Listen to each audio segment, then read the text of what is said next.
Assalamualaikum warahmatullahi wabarakatuh. Perkenalkan, saya Muhammad Royan dengan NIM C1C022005. Di sini saya akan menjelaskan skala pengukuran dan pengukuran variabel untuk memenuhi tugas video dari mata kuliah metodologi penelitian.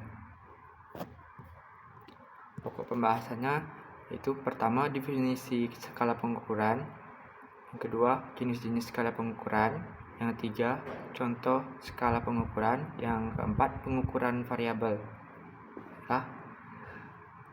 Definisi skala pengukuran. Skala pengukuran adalah rangkaian klasifikasi yang menggambarkan sifat informasi dalam nilai yang diberikan pada suatu variabel.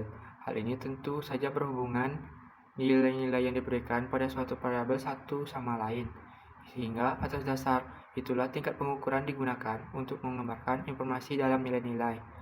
Skala pengukuran digunakan untuk mengklasifikasi variabel yang akan diukur, supaya tidak terjadi kesalahan dalam menentukan analisis data dan langkah penelitian selanjutnya. B. Jenis skala pengukuran. Yang pertama, skala nominal. Skala nominal merupakan skala yang paling lemah atau rendah di antara skala pengukuran yang ada.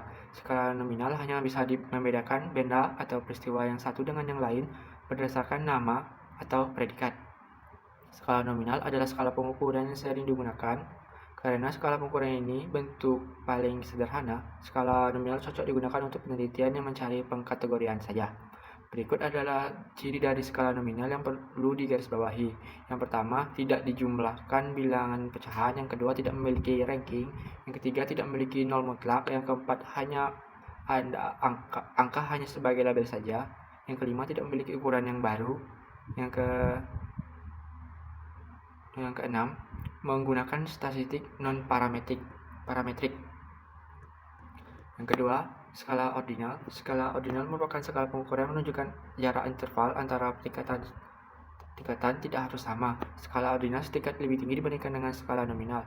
Skala ordinal pengkategoriasian saja, disusun berdasarkan urutan terendah hingga ke tingkat yang lebih tinggi.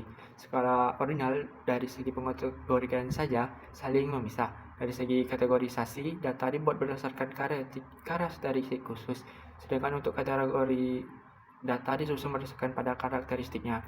Skala nominal memiliki 3 ciri sebagai berikut. 1. Data saling memisah. 2. Data bersifat logis dan mengikuti aturan. Yang ketiga, kategori data ditentukan oleh skala yang didasarkan pada jumlah karakteristik skala yang dimiliki. Yang ketiga, skala interval. Skala interval merupakan skala pengukuran yang sering digunakan untuk menyatakan peringkat untuk antar tingkatan. Pada skala interval tidak memiliki nilai nol. Nilai nol yang dimaksud hanya menggambarkan satu titik dalam skala saja. Skala interval mempunyai karakteristik seperti yang dimiliki oleh skala nominal dan ordinal, dengan ditambah karakteristik lain, yaitu berupa adanya interval yang tetap. Skala interval sudah memiliki nilai intrinsik, sudah memiliki jarak, tapi jarak tersebut belum merupakan kelewatan, yaitu skala interval tidak memiliki nilai nol mutlak. Ciri-ciri skala pengukuran interval sebagai berikut. 1. Data bersifat saling memisah. 2. Bersifat logis. 3. Data ditentukan skala berdasarkan jumlah karakteristik khusus yang dimilikinya, atau angka 0 hanya menggambarkan titik dalam skala, tetapi sebenarnya tidak. Yang keempat, memiliki nilai 0 yang absolut. Yang keempat adalah skala rasio. Skala rasio adalah skala data dengan kualitas paling tinggi. Pada skala rasio terdapat semua karakteristik skala nominal, ordinal, dan skala interval, ditambah dengan sifat adanya nilai nol yang bersifat mutlak. Nilai nol mutlak di sini artinya adalah nilai dasar Nilai nol mutlak di sini artinya nilai dasar yang tak bisa diubah meskipun menggunakan skala yang lain. Pada skala rasio, pengukuran sudah mempunyai nilai perbandingan atau rasio. Berikut ciri skala rasio yang perlu digarisbawahi. Yang pertama, data saling bersifat memisah. Yang kedua, data bersifat logis dan mengikuti aturan. Yang ketiga, kategori data ditentukan skala berdasarkan karakteristik khusus. Selanjutnya, C. Contoh skala pengukuran. Pada 1. Contoh skala nominal. Pada skala nominal dibagi menjadi skala nominal sebenarnya dan skala nominal tidak sebenarnya. Contoh masing-masing skala nominal sebenarnya seperti suku daerah, seperti suku Bugis, suku Jawa, dan suku Madura. Untuk skala nominal tidak sebenarnya seperti kelulusan, lulus, tidak lulus, naik kelas, atau tinggal kelas. Yang kedua, skala ordinal. Adapun contoh skala ordinal yang dikemas menggunakan tampilan lebih menarik, contohnya sebagai berikut. Mengukur tingkat kreativitas karyawan dengan nilai 1, 2, 3, atau 4, atau dengan angka 100, 80, 60, 40, dan 20. Contoh skala 3, contoh skala interval. Misalnya di kota Jakarta memiliki suhu 100 Celcius, kemudian di Semarang suhunya mencapai 150 Celcius, dan di Jakarta suhu udara di jam yang sama berada pada angka 200 Celcius. Dari situ dapat dikatakan bahwa selisih suhu daerah Semarang 50% lebih 50 Celcius lebih panas daripada di Jakarta.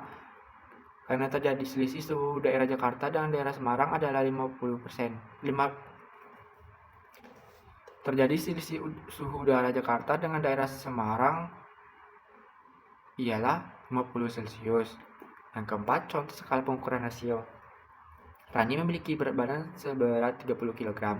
Mila memiliki berat badan 60 kg, maka dapat dikatakan bahwa berat badan Mila lebih berat 2 kali lipat dibandingkan dengan badan Rani. Ternyata pengukuran skala rasio adalah pengukuran tidak hanya mengetahui berat badan, tetapi juga digunakan untuk mengetahui usia, berat benda, tinggi pohon, ukuran timbangan, jarak panjang barang, hingga dapat perlu digunakan untuk mengetahui nilai ujian.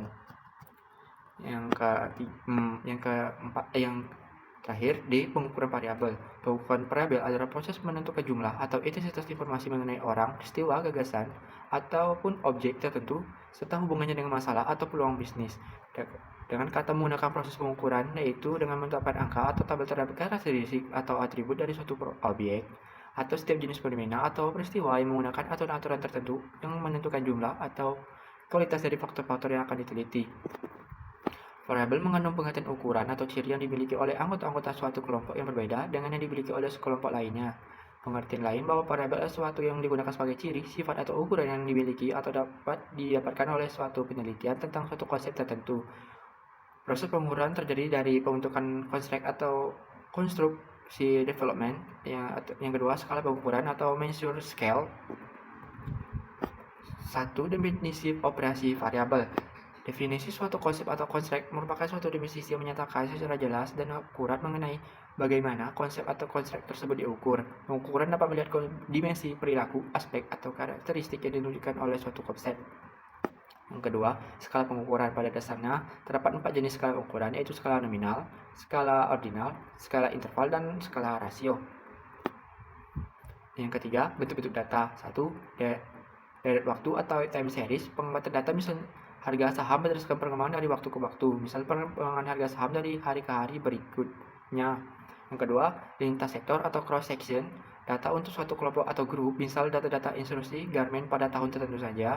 Atau yang ketiga, gabungan keduanya atau pool. Data-data untuk industri garment yang diambil dari tahun 2001 sampai dengan tahun 2007. Yang keempat, uji validitas dan uji reliabilitas. Apabila kuesioner memiliki alat ukur atau alat pengumpul informasi telah selesai dibuat, belum berarti kuesioner tersebut dapat langsung digunakan untuk mengumpulkan data atau informasi, kecuali kuesioner tersebut telah diuji validitas dan reliabilitas berdasarkan pada kuesioner penelitian sebelumnya. Kuesioner dapat digunakan sebagai alat ukur penelitian, perlu diuji validitas dan reliabilitasnya. Karena syarat instrumen penelitian yang baik digunakan untuk mengukur variabel harus memenuhi unsur akurasi, presisi, dan peka agar diperoleh distribusi nilai hasil pengukuran mendekati normal. Maka sebaiknya jumlah responden yang uji pada kuesioner paling sedikit adalah 30 orang. Apabila kuesioner sebagai alat ukur atau alat pengumpul informasi telah selesai dibuat, belum berarti kuesioner tersebut dapat digunakan untuk pengumpulan data atau informasi, kecuali kuesioner tersebut diuji validitas dan reliabilitasnya berdasarkan pada kuesioner peneliti sebelumnya. Apa itu validitas? Validitas atau kesahihan adalah suatu indeks yang menunjukkan alat ukur tersebut benar-benar mengukur apa yang diukur. Dan apa itu reliabilitas? Reliabilitas atau keterandalan adalah indeks yang menunjukkan sejauh mana suatu alat ukur dapat dipercaya atau dapat diandalkan. Sekian, terima kasih. Wassalamualaikum warahmatullahi wabarakatuh.